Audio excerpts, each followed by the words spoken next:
Welcome to One Day in Transformation Inside, our monthly format where we open the doors to Heartprint and give you a look behind the scenes. I'm Anthea, and One Day in Transformation Inside is the space where we share what we're working on, who we're working with, and what we're learning, unfiltered and without a script. Each month, a different perspective, each episode, a real insight, and today, insight is a big one. But behind the scenes today comes with some very exciting news, because what started as a conversation between three people who were each trying to solve a very similar problem in very different ways has turned into something much bigger, a partnership, and we're announcing it right here, right now, for the first time. With me today are three other people. One of them you know, although possibly not in this role. Rainer, founder and CEO of Heartprint, is not asking the questions today. He's on the hot seat. Alongside him, Saurabh Wadhwa, managing partner at Lodgicka, one of the sharpest minds in real estate strategy and prop tech. And Martin Betts, vice president of real estate for EMEA at NTrust InfoTech, a man who has spent 26 years turning data chaos into decision-ready intelligence. Gentlemen, welcome to One Day in Transformation. Hi. Thank you. Thank you, Anthea, Much. for the warm introduction. So, before we go into the story of how you three found each other, and trust me, the story is worth hearing, I'd like to do something slightly unconventional. Rather than introducing myself, I'm going to ask you for your own introduction. So, in your own words, no LinkedIn bio, no title dropping, just who you are and what problem keeps you up at night. So, Rob, you go first. Thanks, Anthea. Well, without going again, as you suggested, much into the details, I'm largely a data guy and data guy within real estate and sustainability. And I think what I've been noticing in last 15 to 20 years is you solve one problem and that problem comes back again because of poor processes, poor data, and poor ownerships. And I've been spending pretty much my entire career solving those different problems through different angles. But seeing that, I think we really need a strategic solution, strategic mindset, and a different kind of minds clubbing together to solve that problem. And that's exactly is the main reason why we are here together. In terms of how I met the team, obviously I've worked with Rainer for over some time in my last stint at delphicsustainableIT.org, where we did co-host a few of the events together, and I've been actively participating in different forums. It has been an amazing learning curve from Rainer, the man, the champion who has been in the sustainability world from last over 30 years, if I'm not mistaken, Rainer, you're completing. Martin, again, NTrust and Lodgicka founded the partnership where basically we are into strategy and Martin's company, NTrust, is largely into product and data within the real estate. And we have been working on this wonderful partnership from last 1 year and really have covered a few journeys together. And we both were in Munich, and it was a phone call away to Rainer that we are having a good time. Like to join us for dinner. And the dinner turned into something really concrete. Here we are. Sounds nice. Thank you. So, Martin, do you want to go? Yeah, hi. Thanks, Anthea. So, as you mentioned, I've been 26 years in the real estate tech business. I've worked with a number of organizations, Fraser Williams, MRI, Cube Global, Yardi, holding senior positions at those companies. Now, for the last 7 years, I've been at NTrust. What keeps me up at night is a good question. I think having worked with so many different products and organizations around the world, looking at the fragmentation of the data in their databases and some of the quality, can cause a little bit of concern. NTrust, we solve those problems. So effectively kind of turning that fragmented data and all those silos of data into something that can be utilized by, the property company world. So it's a passion of ours. It's something we achieve every day. And, we do that in 106 countries, in 40 plus languages, and we work with 6 of the top 10 of real estate investment managers globally and work with an additional 500 clients. So we're quite scalable, and data is a passion of not only mine, but also the company as a whole. Thank you. And I have to say, it's a bit surreal to have you on the other side of the microphone, but please Yeah, go ahead. I fully agree. So it feels a bit strange to sit on the other side, but on the other side, it makes it a bit more comfortable for me, to be honest, that I had been able to hand over the whole control to you, Anthea. Yeah, besides what already has been said, and thanks to the warm introduction, Saurabh and Martin, I'm the translator between two worlds, between the sustainability world on the one hand and sustainability as a term and the narrative. I think that's dead, that's gone, that's nothing which is raising anybody's heads at the moment. But on the other side, IT and data, which is in particular, if you go into the angle of AI, I think the one and only topic which is being spoken about. So that's the combination of both worlds, which we are trying to bring up from Heartprint, which I'm doing. I'm known as climate activist in a suit, at least in some areas. So I'm very straightforward, driving towards future viability, towards future readiness and resilience. And the fundament of all of that is always IT. So what keeps me up at night is the incredible speed the world is changing and transforming at the moment in various different angles, from geopolitical aspects to, in particular, AI and all the influences which are coming across from robotic towards agentic AI and whatever in addition comes as well. So that's definitely something which I'm, well, hardly trying to stay in speed with, but not too easy. But even more excited to be part of that partnership and the approach of what we're doing here together. That's a perfect pitch. So you're three people from three very different professional universes, and yet somehow you're sitting here together about to launch a joint offering. So how did this actually happen? Very good Who would question. want to Maybe go I can first? start first and then hand it to Martin and to Saurabh, because it's a very fun story. Because as already mentioned from you, Anthea, it was Saurabh who gave me a call and who just said, well, I'm in Munich, and normally both guys are based in London, and so we are a bit distanced. But if there is a chance to then physically get together, have a nice evening together, enjoy dinner, then I always try to make that happen. So it was then already an aligned appointment at that evening, and it was without any straightforward purpose, but it was just having a nice evening together like we had did in the past through Sustainable IT. And I think it was a couple of hours ahead of that appointment where Saurabh texted me, are you fine with if there is another guy joining us? And you'll learn about him and you'll see that you'll definitely have a good understanding. And so this is how I ran to that restaurant in Munich on that evening. I think it was a Persian restaurant. And Martin was sitting there. And we ended up in a very good conversation, which led to this. Can't be more happy. It was interesting because also, I know Sarah, but I didn't really know Rainer, just what Sarah told me. So I kind of went in there, maybe quite inquisitive.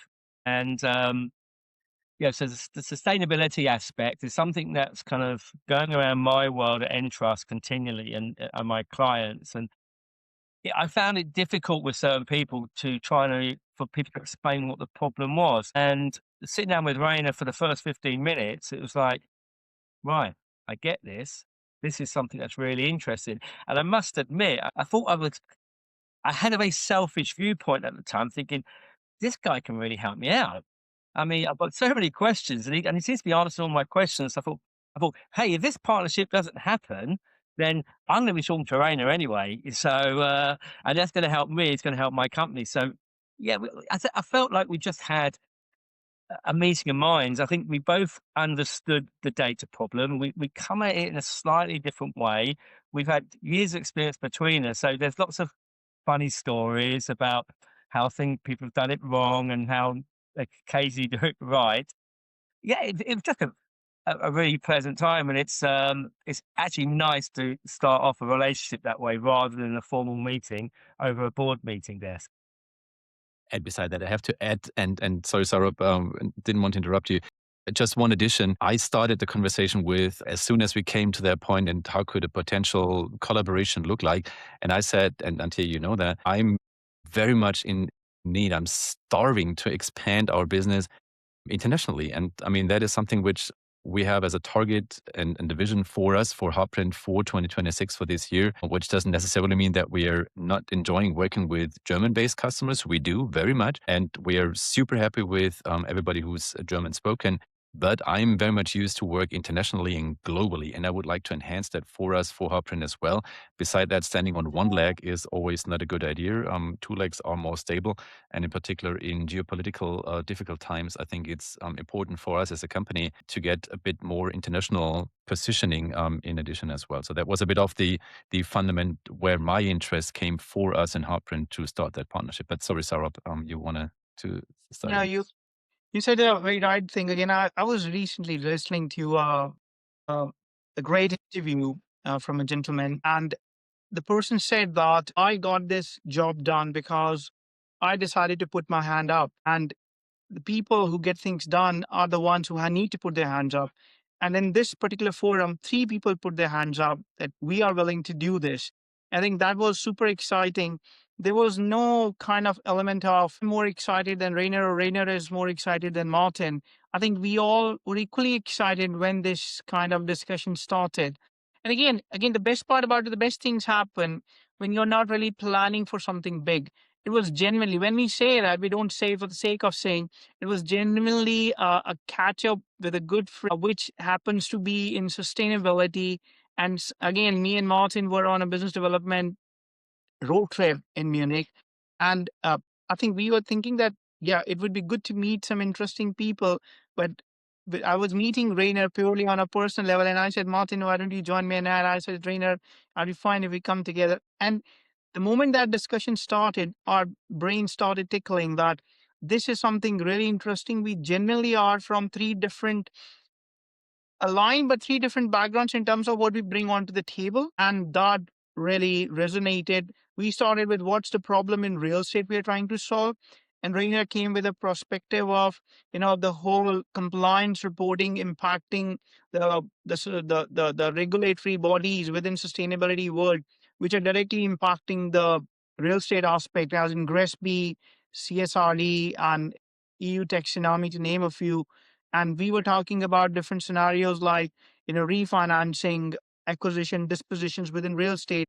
They are largely impacted by their strategy on green financing sustainability. And, certainly the light bulb clicked and we said, there could be something interesting. We could collaborate and bring something interesting to the world. I really love that story and I really love your spirit. So let's talk about why this matters. So because you're not building a partnership because it's nice to have friends, you're building it because there's a problem in the market that isn't being solved. So Martin, I'll start with you. Paint us a picture of what actually happens right now inside real estate investment firms when it comes to ESG and data. So what does a typical Monday morning look like for a real estate investment company who hasn't got this sorted? I wouldn't just say Monday. I would probably say every day of the year, what I'm about to tell you. So they have a huge problem in front of them, and it's something that's been around for a while. So if you think about that organization with the data that they require and that's what's potentially available. Now, all this data within the organization is in multiple different systems and platforms: property, finance, facility, ESG, valuation, modeling, spreadsheets, PDFs. I mean, I can go on and on and on and on. But then you've also got to think that their partners and their suppliers are also holding data that's important to them, and they've got another set of systems. And also, those systems all create different outputs, and those outputs change every single month. So what happens is every month they have to do these reports, and they get thrown all this at them. And so all panic is let loose. So I speak to C-level execs, and what they say to me is like, I've got people within my organization, financial controllers, asset managers, and I'm asking them to be data analysts. I want them to do the jobs that I'm employing them to do, not go through Excel spreadsheets, PDF, and all these different formats, and also in potentially different languages. And so the data they're getting is so fragmented, and the problem is how accurate is the data, because they're trusting what's coming into them from their suppliers. So as a service, we provide data audits as well at NTrust. So to give you quite a shocking fact, the average error rate in data sets that we've audited is 39% incomplete, inaccurate data. And that's just what we've audited. So what they've got to work with is potentially incomplete, inaccurate data in lots of different formats, and they haven't got the time or bandwidth to do that. So they have to cut corners. They can't complete the task. So what they're then working with is something that's outdated. It's actually incomplete, arguably inaccurate, and it takes an army to try and create the report. And the minute they finish that report, it starts again because it's taken them all month to do that. And so that's what's on their minds every day, because it shouldn't be down to them to deal with that. They've got their own jobs, but that's what's happening. To hit these compliance reporting, they're being asked to do something they're not experts in. It's as simple as that. I mean, this can be solved. This can be solved. I mean, but why isn't it been solved yet? I mean, I would argue it has. But I'll give you a little story, which kind of it's been rattling around my mind for years. So when I joined NTrust, I was nearly 20 years with these other organizations, and I was told that certain data problems weren't solvable. It's like, Martin, that's too complex. They're going to need €1 million to solve that problem. We don't have the resource to do this. Don't touch that with a barge pole. I was told this for 20 years, and I come from a tech background. So when I joined NTrust, I actually, for the first 2 weeks when I sat down with our CEO, we kind of talked about the problems I encountered in the real estate world from my previous clients. And he was in shock. It's like, I don't understand. We solve those problems today. But this is the problem. I was told for 20 years that you can't touch that with a barge pole. That's not solvable. And unfortunately, I think that's the mindset of a lot of people in the real estate world today, because that's what they've been told. When you talk about data projects, the first thing you think of is that's going to take a long time. That's going to be expensive. No way I have the bandwidth to do this, but also they never work, do they? I've seen it before. And so trying to shift that is difficult. So what you need to do is to prove to them and say, look, change the mindset. I was with you, I get it, but this is the proof. And I think that's important. They need to see the proof. And I think that's, us three as a partnership and what we offer, we've proven this time and time and time again. So that fear can be taken away. They just need to open their eyes and ignore what's been happening in the last 20 years. The new kids are in town. That's Perfect. me. Thank you for giving us a little taste of the reality. So, Saurabh, from a perspective of your strategy, why isn't the market solving this on its own? So they're a sophisticated investor with serious resources. So what's the structural reason this gap keeps existing? There are many reasons, because I think what is always thought as this is a data only problem. It's just not a data problem to begin with. It's a process problem. It's the ownership problem. It's the evolution problem. What has happened, what I've seen in last 15 years, the clients I was selling the product we launched in 2011, if I'm visiting those clients again, they're more or less facing similar problems after going through a complete round robin fashion of some products succeeding, some products failing, some products who succeeded now needing upgrades. But because of the market dynamics changing, acquisition dispositions within disruptions in the market, AI disrupting the market in a good way and a bad way, both, I would say. Good way, that improved the process, the way the processes are being handled. Bad way, where there is an hallucination of this can be done by AI without any human intervention in the loop. That breaks the processes. So if you look at it from a Lodgicka lens, which is our company, we largely work on strategy and technology consulting, go to investment managers, understand the issues with their current processes. We do design thinking session. We do their target operating models. We help them choose the right solutions from a technology, PropTech standpoint, from their sustainability compliance reporting perspective, where there are gaps in terms of data collection. So why the market hasn't solved? Because market has been evolving. Market has seen the shift. A lot of people with ideas in their heads have either been sacked from their roles or they have moved roles. The companies who were doing well got acquired and then became the back office systems of a bigger schema of events, rather than they being the customers at the end being given the white glove treatment. They started receiving that product as just as a data warehouse. And if the data problem got solved, the process problem kind of ignited at a different level. Once the process problem got under control, the ownership kind of completely got shaken at both upper level and at the grassroots level. So I would say it's not necessarily someone's fault. The market is dynamic enough. And the biggest thing I would say that we often compare real estate sustainability as a market. We always compare it to a typical traditional financial services market where the TAM is extremely of different magnitude.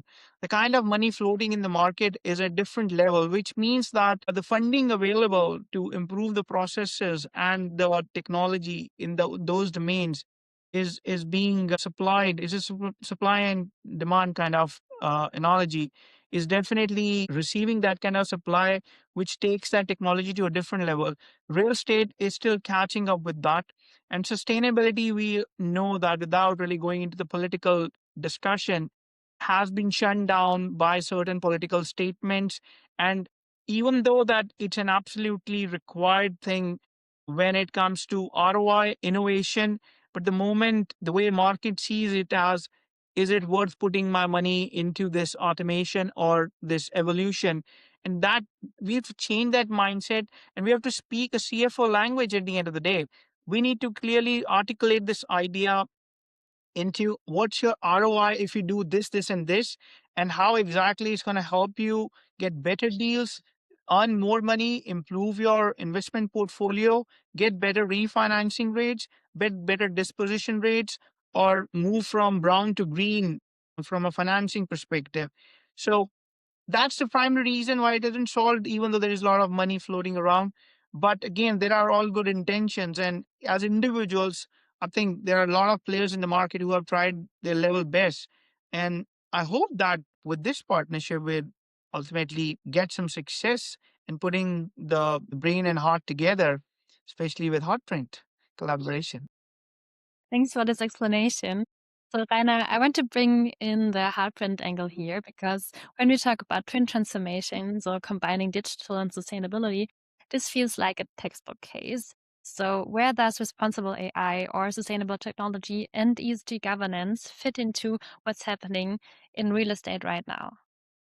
Well, I think most has been said already from Martin and from Saurabh if it comes to IT, if it comes to asset, if it comes to real estate. I think what we have to be very clear about is that with the current geopolitical situation, and take the latest example, we are recording on April the 8th, which has been the day where Trump decided to be the one who ended the war in Iran. But the last 4 weeks, we got a very clear understanding of how much dependent we are on oil and on gas, for example. And that is something which hits us in particular if you go into the real estate world. So if you see most of the major cities, heating systems of the big buildings are gas powered. So what's going to happen if the gas price is doubling and if your whole building is being operated on a gas basis? Well, then either your prices go up and your margin goes down, or you're definitely massively affected. And that is something which is maybe not the typical understanding of sustainability, like already said from Saurabh. It has been massively damaged over the last 12 months or even more. And everybody is like, come on, get away with that, saving the trees and saving the planet. I don't have time for that. And we don't have the money for that. We can come back to sustainability later once we have a bit more financial backup. But the situation is, we're not talking about sustainability in regard of saving that planet or planting some trees or doing something else. We are talking about something which is creating a fundament for future viability for your own company, for your own income, for your own budget. And you need to be aware of what's the current situation. And that transparency and the awareness, that's exactly what requires human intervention, what requires passion and understanding on a tangible level. We don't have to have, 120 PowerPoint pages long type of theoretical approaches, how to make things work. No, we need to understand very much down to earth and very much for the individual situation, which might be different whether you have maybe 5 buildings all in the UK or 500 spread all across the globe. I mean, take the massive investment into buildings in the Middle East, in Dubai, for example, which has been, I think, one of the rising markets. I'm not so sure now, once there is Iran still attacking Dubai with drones and with rockets, what's the current outcome to that market? Is the prices for investments going up, going down? How about insurances for their buildings? And I'm not going into the political angle. Again, I'm just bringing it back to what it requires, and that is transparency, awareness, and what then finally leads to resilience. And that resilience is only possible if you have, and circling back to Martin's introduction, good quality data. If you have, I don't know, 39%, what Martin mentioned, error data and bad data, no IT of the world and no AI of the world could make bad quality to good quality. Shitty data remains shitty data. And if you could just multiply shit data, then the outcome is still shit data. It might look good, but it's still not good. So, and having that said, what we bring on the board, what the enhancement of Heartprint is, we are trying to translate that into a language which has always the human aspect in the center, because we are not doing that for the planet as a whole. We are not doing that for saving any future of the planet as a whole. This is, so to say, a waste product. This is a byproduct, which then finally is definitely something we strive for without any doubt. But the main objective is to support those people, and exactly as Saurabh said, the CFOs, the investment heads, the CEOs of the companies who are in the urgent need to understand what their future has to look like, how to get there, and then combine strategical approaches, visionary approaches with good understanding and with mostly automation to get away from manual treatment, from Excel sheets, from anything which is maybe even in handwritten, towards automated, reliable, traceable, and audit proof. Okay, thank you. So I just want to ask something slightly provocative. So because there's an argument that says ESG in real estate is just a compliance theater. So firms are ticking boxes to avoid penalties, not because they actually care. Is that fair? And if it's not fair, what would change that? I don't think that's fair. If I have to bring a practical example, I think I was trying to bring, let's take an investment manager having a 5 billion portfolio. Let's keep it pretty simple. About 40 different assets. They're investing in retail, shopping malls, residential. There are major refinancing or remortgage kind of renewals coming up in next 6 to 12 months. The money at stake is, say, at about 1 billion. And once they go through the book of work in terms of how those assets are performing, in terms of how those assets are being retrofitted, do they really have all the compliance reporting? Are they complying with EU taxonomy? Are they reporting all the numbers to compliance body like GRESB or SFDR, depending upon the type of the asset and depending upon their compliance responsibility? They can actually have a good call with the lender and really negotiate the renewal rate at down by about 10 to 25 bips. And if it's a 100 million facility, you have already saved a massive number with those 10 to 25 bips kind of better repricing, better rate. So just taking this as a particular example, you can clearly see that it was not just tick the box exercise. It has helped the CFO to get a better rate. It has helped corporate finance to strike a better deal. It has helped the asset manager to really go back to the investment committee that I got the best of the refinancing deal on the table. Now, again, we have to remember, before COVID, we were living in a transactions market. The statements being made in the board meetings would be, hey, I closed these many transactions. I kind of sold this portfolio. I bought this portfolio. And those transactions were being valued against the targeted goals of those individual asset managers, fund managers. With the current market situation where transactions are quite low in volume, actually striking a best refinancing rate in the market is a statement being made in the board. And if ESG is helping you to get a better green financing or a better financing rate, like, it cannot be tick the box exercise. It means money. It means innovation. It means ROI. That's how I see it. Over to And you. I would fully agree and just enhance it with a very, very clear example, maybe translating it again into the sustainability world a bit. About 13 months back in January and mostly February 2025, there was large fires in Los Angeles and in Hollywood Hills.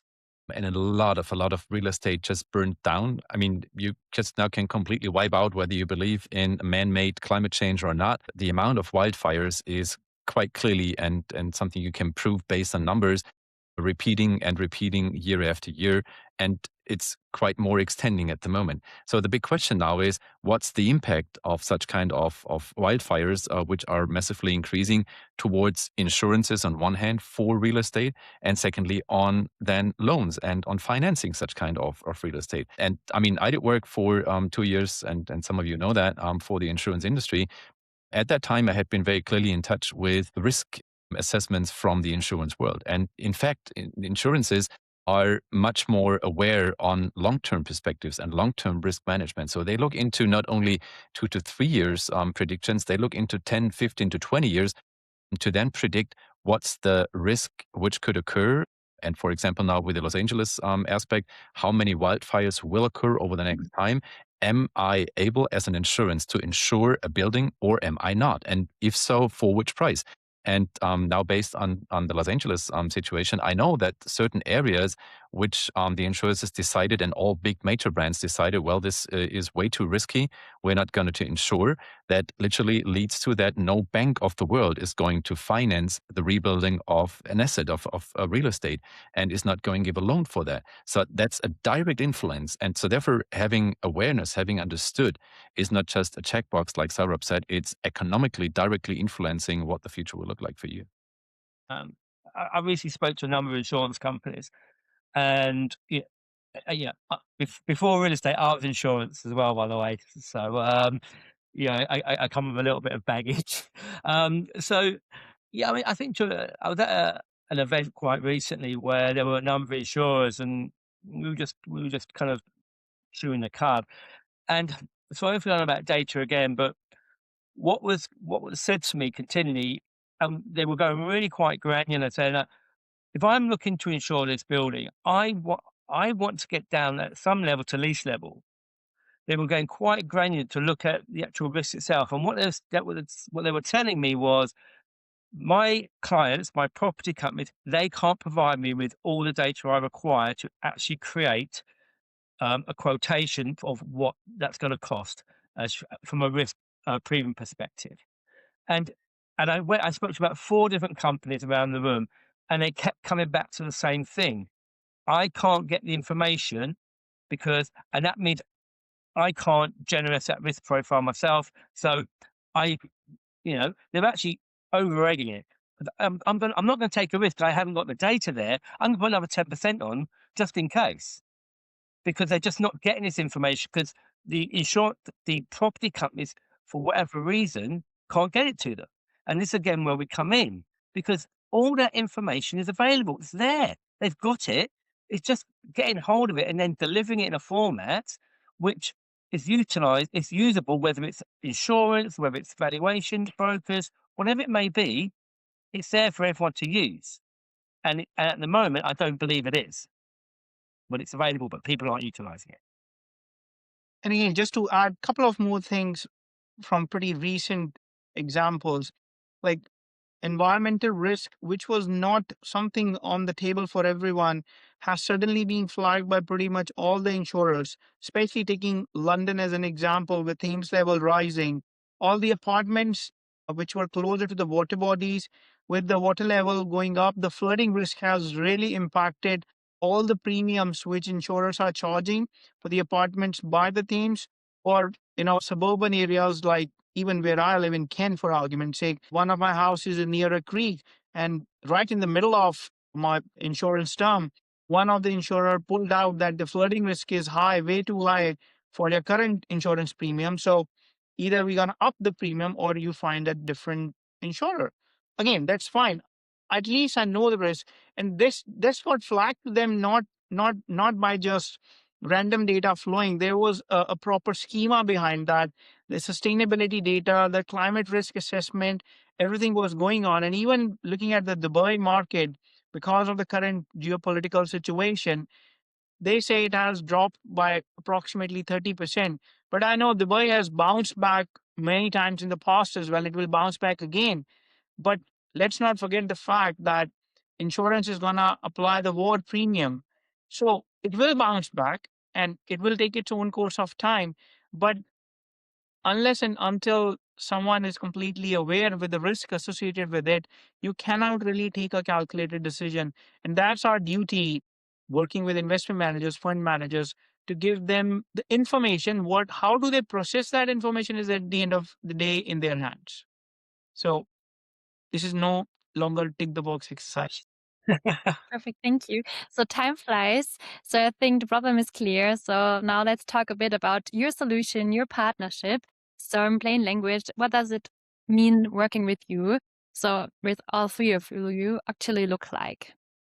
Well, I start because how it looks. I mean, we're all bringing something unique to the table, and we've spoken about data a lot over the last 30 minutes. So where NTrust sit, I would say we're the data foundation of this partnership. It's our job to ensure that we take every single data point that is available, that is useful, and that is required to actually provide the information that the client wants. Do that in a timely fashion, a cost-effective fashion, but also ensure that it's 100% complete and accurate. So we then have the ability to report on that data in line with what the market requires, but also importantly, be customizable to what the client requires. That's where we sit. I would say we are the data guy is going to get that, and then I've got my two colleagues here, and they take the next step. So my job starts where Martin's job finishes. Like then there's a bit of an overlapping because I start when we have a clean data. I'm working with investment managers to define a cleaner strategy, a data strategy, what they're going to do with their data, how they would actually bring that data into different models so that they can have a better valuation, better strategy around their assets, and better decision making, and better ESG strategies around all the different actions which are in the life cycle of an asset.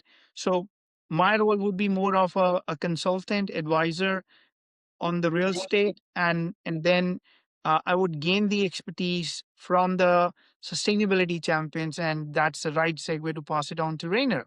Absolutely. And that's the third step then to transform and give the governance. So what we are bringing up on the table here from Heartprint is then besides the already mentioned ESG strategy and the roadmap, which is being defined based on the former first steps from NTrust, from Martin, and from Lodgicka, from Saurabh, is then to get into change management aspects, into training of employees, to those who have to deal with the data, up to the CFOs, to the C levels, and we'll ensure that all regulatory is being fulfilled. So governance is then the part here as well. And we ensure that a responsible AI and sovereign solution is being put into place as well, to not create new dependencies, which is definitely one of our key elements which we are focusing on. And finally then, if I may, we then combine the strength of all three of us, which is then the fourth and last step in that structured end-to-end program from raw data to measurable impact. And that's then the audit-ready ESG reporting board-level dashboard. Investors and lenders are being fulfilled with a pack, and we have a continuous improvement loop, which is then ensuring that we don't have just a one-time flashlight and then it's being gone. But impact and reporting is then the last step where we combine all of that. And the most important aspect, I think, what we bring on the table here, and we spoke about insurances, which already do certain things in similar directions. But the thing is, big insurances, and I did work for one, they do have large teams. They have hundreds of people, from data analysts, from strategic to compliance to legal to whatever type of divisions, which are able to do so. Not all of our potential and future customers who might be listening right now are able to hire hundreds of people and are not able to spend millions of euros or pound to fulfill that. They have to have eye-to-eye intangible solutions in place where they're able to get a very immediate ROI, like Saurabh already mentioned. They have to have an understanding how they can solve that without starting internal teams with hundreds of people they have to hire. We provide all of that as a service. We provide from data to impact as a construct, which is helping then in a very accurate way, in a very quick and efficient way to solve that issue which has been spoken about. Perfect. Thank you. So, gentlemen, this has been extraordinary. Thank you very much for your time and amazing insights. So, that was One Day in Transformation, our monthly window into the work, thinking, and the people behind Heartprint. If today sparked something for you, share it with someone who needs to hear it. And we'll see each other next month. Thank you. Thank you. Thank you.